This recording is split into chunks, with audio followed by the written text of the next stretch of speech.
ನಿನ್ನ ಮಗಳ ಜೊತೆ ಒಂದು ರಾತ್ರಿ ಕಳೆಯಬೇಕು ಎಂಬ ಆ ಒಂದು ಮಾತು ಕೇಳಿದ ಕ್ಷಣ ಶಾಂತಮ್ಮನ ಕೈಯಲ್ಲಿದ್ದ ಪಾತ್ರೆ ನೆಲಕ್ಕೆ ಬಿದ್ದು ಒಡೆದು ಹೋಯಿತು.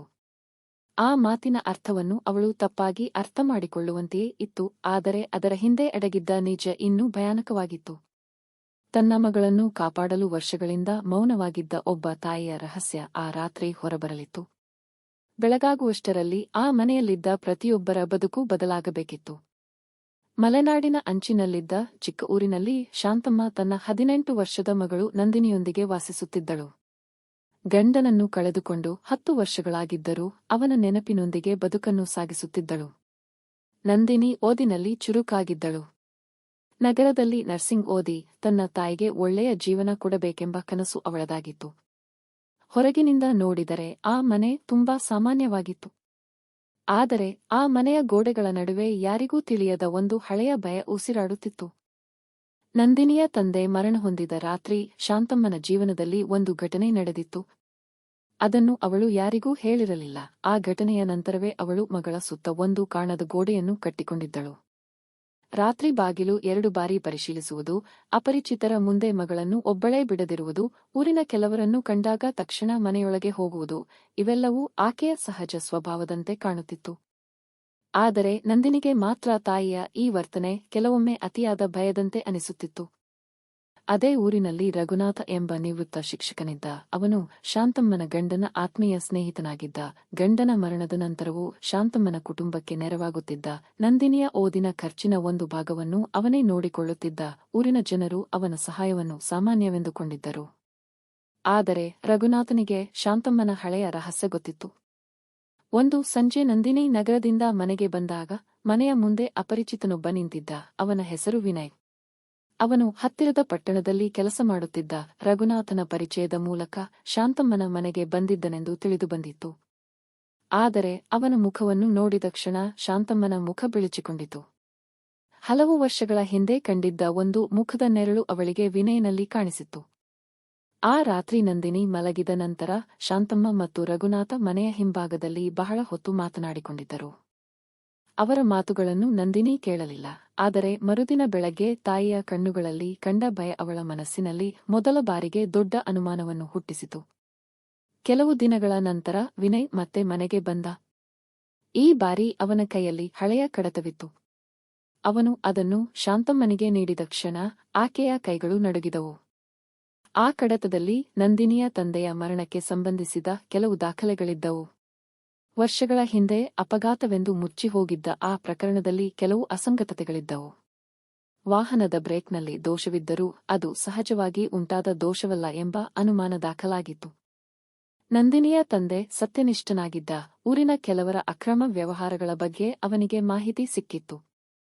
ಅದನ್ನು ಹೊರಗೆ ತರುವ ಮುನ್ನವೇ ಅವನ ಮರಣ ಸಂಭವಿಸಿತ್ತು. ಶಾಂತಮ್ಮಗೆ ಈ ಸತ್ಯ ಗೊತ್ತಿತ್ತು. ಆದರೆ ಸಾಕ್ಷಿಯ ಕೊರತೆಯಿಂದ ಅವಳು ಮೌನವಾಗಬೇಕಾಗಿತ್ತು.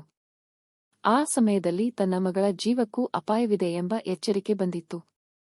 ಅದಕ್ಕಾಗಿಯೇ ಅವಳು 10 ವರ್ಷಗಳಿಂದ ಆ ರಹಸ್ಯವನ್ನು ತನ್ನ ಹೃದಯದಲ್ಲಿ ಹೂತುಬಿಟ್ಟಿದ್ದಳು. ವಿನಯ್ ತಂದಿದ್ದ ದಾಖಲೆಗಳಲ್ಲಿ ಹೊಸದೊಂದು ಸುಳಿವು ಇತ್ತು. ನಂದಿನಿಯ ತಂದೆಯ ಹಳೆಯ ಸಹೋದ್ಯೋಗಿಯೊಬ್ಬನ ಮಗ ಹಲವು ವರ್ಷಗಳಿಂದ ಕಾಣೆಯಾಗಿದ್ದ. ಅವನು ಆ ಘಟನೆಗೆ ಸಾಕ್ಷಿಯಾಗಿದ್ದಿರಬಹುದು ಎಂಬ ಅನುಮಾನ ಮೂಡಿತ್ತು. ಆ ಮಗನೇ ವಿನಯನಾಗಿದ್ದ. ಬಾಲ್ಯದಲ್ಲಿ ತನ್ನ ತಂದೆಯೊಂದಿಗೆ ನಡೆದ ಘಟನೆಗಳನ್ನು ಅವನು ತುಣುಕಾಗಿ ನೆನಪಿಸಿಕೊಂಡಿದ್ದ. ಈಗ ಸತ್ಯವನ್ನು ಹುಡುಕಲು ಊರಿಗೆ ಮರಳಿದ್ದ. ಆದರೆ ವಿನಯನ ಉದ್ದೇಶ ಇನ್ನೂ ಶಾಂತಮ್ಮಗೆ ಸಂಪೂರ್ಣವಾಗಿ ಅರ್ಥವಾಗಿರಲಿಲ್ಲ. ಒಂದು ರಾತ್ರಿ ಅವನು ತುರ್ತಾಗಿ ಮನೆಗೆ ಬಂದಾಗ ಹೊರಗೆ ಕೆಲ ಅಪರಿಚಿತರು ಸುತ್ತಾಡುತ್ತಿರುವುದು ಕಂಡುಬಂತು. ಆ ರಾತ್ರಿ ಪರಿಸ್ಥಿತಿ ಅಪಾಯಕಾರಿಯಾಗಬಹುದು ಎಂಬ ಕಾರಣದಿಂದ ನಂದಿನಿಯನ್ನು ಒಬ್ಬಳೇ ಬಿಡಬಾರದು ಎಂದು ಅವನು ನಿರ್ಧರಿಸಿದ. ಇದೇ ಸಂದರ್ಭದಲ್ಲಿ ಅವನ ಬಾಯಿಂದ ಹೊರಬಂದ ಮಾತು ಶಾಂತಮ್ಮನನ್ನು ಬೆಚ್ಚಿಬೀಳಿಸಿತು. ನಂದಿನಿಯ ಸುರಕ್ಷತೆಗಾಗಿ ಅವಳ ಜೊತೆ ಒಂದು ರಾತ್ರಿ ಇರಬೇಕೆಂಬ ಅರ್ಥದಲ್ಲಿ ಅವನು ಹೇಳಿದ ಮಾತು ಹೊರಗೆ ಕೇಳಿದರೆ ಸಂಪೂರ್ಣ ಬೇರೆ ಅರ್ಥವಾಗುವಂತಿತ್ತು. ಶಾಂತಮ್ಮನ ಮನಸ್ಸಿನಲ್ಲಿ ಕ್ಷಣಾರ್ಧದಲ್ಲಿ 1000 ಪ್ರಶ್ನೆಗಳು ಹುಟ್ಟಿಕೊಂಡವು. ಆದರೆ ವಿನಯನ ಉದ್ದೇಶದಲ್ಲಿ ಯಾವುದೇ ಕೆಟ್ಟತನ ಇರಲಿಲ್ಲ. ಅವನು ನಂದಿನಿಯ ಕೊಠಡಿಯ ಹೊರಗಿರುವ ಮುಂಭಾಗದ ಕೋಣೆಯಲ್ಲಿ ಕಾವಲು ಕಾಯಲು ಸಿದ್ಧನಾಗಿದ್ದ.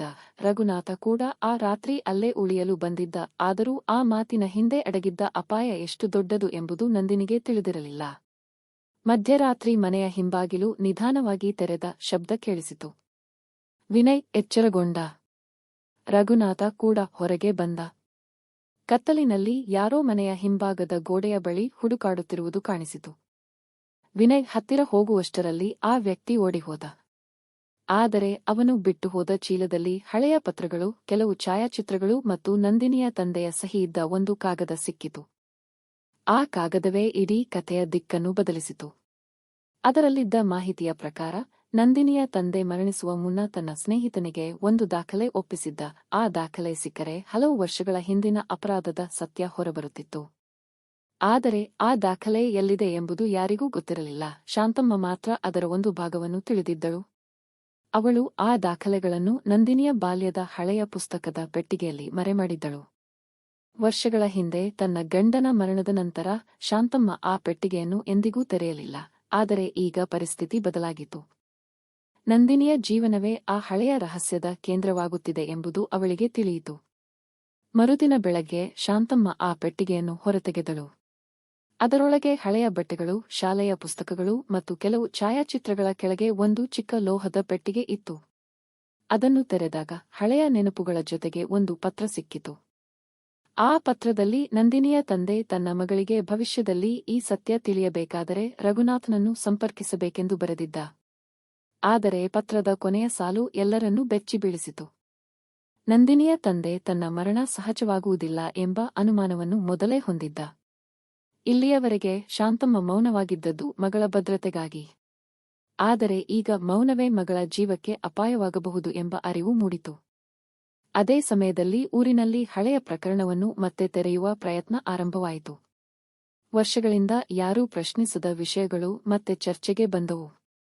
ಕೆಲವರು ಶಾಂತಮ್ಮನನ್ನು ಭಯಪಡಿಸಲು ಪ್ರಯತ್ನಿಸಿದರು. ಆದರೆ ಈ ಬಾರಿ ಅವಳು ಹಿಂದೆ ಸರಿಯಲಿಲ್ಲ. ನಂದಿನಿಯೂ ತಾಯಿಯ ಪಕ್ಕದಲ್ಲಿ ನಿಂತಳು. ವಿನಯನಿಗೆ ಇನ್ನೊಂದು ಸತ್ಯ ತಿಳಿಯಿತು. ಅವನ ತಂದೆಯೂ ಆ ಹಳೆಯ ಪ್ರಕರಣದಲ್ಲಿ ಭಾಗಿಯಾಗಿದ್ದ. ಆದರೆ ಅಪರಾಧಿಯಾಗಿ ಅಲ್ಲ. ಸತ್ಯವನ್ನು ಹೊರತರುವ ಪ್ರಯತ್ನದಲ್ಲಿ ಅವನ ತಂದೆ ತನ್ನ ಕುಟುಂಬವನ್ನೇ ಕಳೆದುಕೊಂಡಿದ್ದ. ವಿನಯ್ ಬಾಲ್ಯದಲ್ಲಿ ಕಾಣೆಯಾಗಿದ್ದ ಘಟನೆ ಕೂಡ ಆ ಭಯದ ಪರಿಣಾಮವಾಗಿತ್ತು. ರಘುನಾಥ ವರ್ಷಗಳ ಕಾಲ ಈ ಕುಟುಂಬವನ್ನು ಕಾಪಾಡಿಕೊಂಡಿದ್ದ ಕಾರಣವೂ ಈಗ ಅರ್ಥವಾಯಿತು.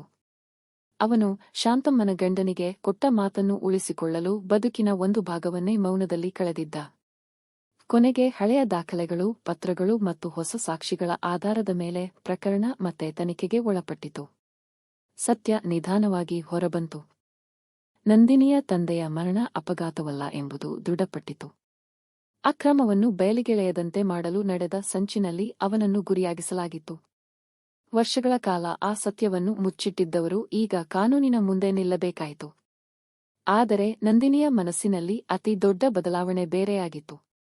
ತನ್ನ ತಾಯಿ ಇಷ್ಟು ವರ್ಷ ತನ್ನಿಂದ ಸತ್ಯವನ್ನು ಮರೆಮಾಡಿದ್ದಕ್ಕೆ ಅವಳಿಗೆ ಮೊದಲಿಗೆ ನೋವಾಯಿತು. ನಂತರ ಆ ಮೌನದ ಹಿಂದೆ ಇದ್ದ ತಾಯಿಯ ಭಯ ಮತ್ತು ತ್ಯಾಗ ಅರ್ಥವಾಯಿತು. ತನ್ನ ಬದುಕನ್ನು ಕಾಪಾಡಲು ಒಬ್ಬ ತಾಯಿ ಎಷ್ಟು ವರ್ಷಗಳ ಕಾಲ ತನ್ನದೇ ನೋವನ್ನು ನುಂಗಿಕೊಂಡಿದ್ದಾಳೆ ಎಂಬುದು ಅವಳಿಗೆ ತಿಳಿಯಿತು. ವಿನಯ್ ಕೂಡ ತನ್ನ ತಂದೆಯ ಅಪೂರ್ಣ ಹೋರಾಟಕ್ಕೆ ಅಂತ್ಯ ಸಿಕ್ಕಿರುವುದನ್ನು ಕಂಡು ನೆಮ್ಮದಿಯಾಯಿತು. ಅವನ ಮತ್ತು ನಂದಿನಿಯ ನಡುವೆ ಹುಟ್ಟಿದ್ದು ಯಾವುದೇ ಅತಿರೇಕದ ಸಂಬಂಧವಲ್ಲ. ಅದು ವರ್ಷಗಳ ನೋವು, ಸತ್ಯದ ಹುಡುಕಾಟ ಮತ್ತು ಎರಡು ಕುಟುಂಬಗಳ ಅಪೂರ್ಣ ಕಥೆಗಳನ್ನು ಪೂರ್ಣಗೊಳಿಸಿದ ಮಾನವೀಯ ಸಂಬಂಧವಾಗಿತ್ತು. ಕೆಲವು ತಿಂಗಳುಗಳ ನಂತರ ನಂದಿನಿ ತನ್ನ ನರ್ಸಿಂಗ್ ವಿದ್ಯಾಭ್ಯಾಸವನ್ನು ಪೂರ್ಣಗೊಳಿಸಿ ಊರಿನಲ್ಲೇ ಸಣ್ಣ ಆರೋಗ್ಯ ಕೇಂದ್ರ ಆರಂಭಿಸಿದಳು. ಶಾಂತಮ್ಮ ತನ್ನ ಮಗಳ ಜೀವನವನ್ನು ನೋಡುತ್ತಾ ವರ್ಷಗಳ ನಂತರ ಮೊದಲ ಬಾರಿಗೆ ಭಯವಿಲ್ಲದೆ ನಿದ್ರಿಸಲು ಆರಂಭಿಸಿದಳು. ರಘುನಾಥ ತನ್ನ ಹಳೆಯ ಸ್ನೇಹಿತನ ಚಿತ್ರವನ್ನು ಮನೆಯ ಗೋಡೆಯ ಮೇಲೆ ಇಟ್ಟು ಅವನಿಗೆ ಕೊಟ್ಟ ಮಾತು ಕೊನೆಗೂ ನೆರವೇರಿದೆ ಎಂಬ ನೆಮ್ಮದಿಯನ್ನು ಪಡೆದ. ಆ ರಾತ್ರಿ ನಡೆದ ಒಂದು ತಪ್ಪಾಗಿ ಅರ್ಥವಾಗಬಹುದಾದ ಮಾತು ಇಡೀ ಕುಟುಂಬದ ಹಳೆಯ ಗಾಯವನ್ನು ಮತ್ತೆ ತೆರೆದಿತ್ತು. ಆದರೆ ಅದೇ ಗಾಯದ ಮೂಲಕ ಸತ್ಯ ಹೊರಬಂದಿತ್ತು.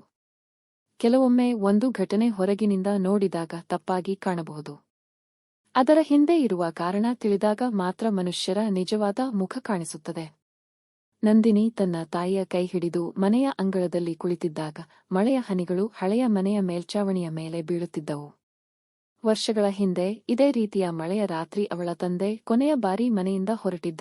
ಆ ನೆನಪು ಈಗ ನೋವಿನದ್ದಾಗಿರಲಿಲ್ಲ. ಅದು ಸತ್ಯಕ್ಕಾಗಿ ಹೋರಾಡಿದ ಒಬ್ಬ ಮನುಷ್ಯನ ನೆನಪಾಗಿತ್ತು.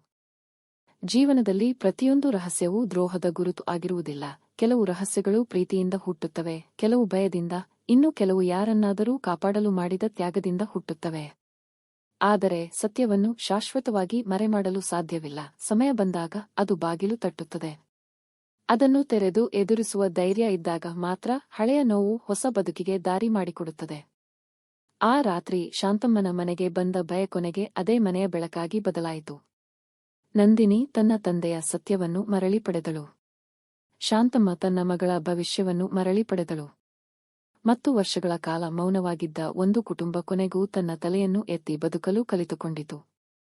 ನಿಮ್ಮ ಅಮೂಲ್ಯ ಅಭಿಪ್ರಾಯವನ್ನು ಕಾಮೆಂಟ್ನಲ್ಲಿ ಹಂಚಿಕೊಳ್ಳಿ, ಫಾಲೋ ಮಾಡಿ, ಲೈಕ್ ಮಾಡಿ, ಈ ಕಥೆಯನ್ನು ನಿಮ್ಮ ಆತ್ಮೀಯರೊಂದಿಗೆ ಶೇರ್ ಮಾಡಿ. ಇಂತಹ ಇನ್ನಷ್ಟು ಮನ ಮುಟ್ಟುವ ಕಥೆಗಳಿಗಾಗಿ ಕಥೆಗಳ ಮನೆ ಜೊತೆ ಸದಾ ಸಂಪರ್ಕದಲ್ಲಿರಿ. ಧನ್ಯವಾದಗಳು.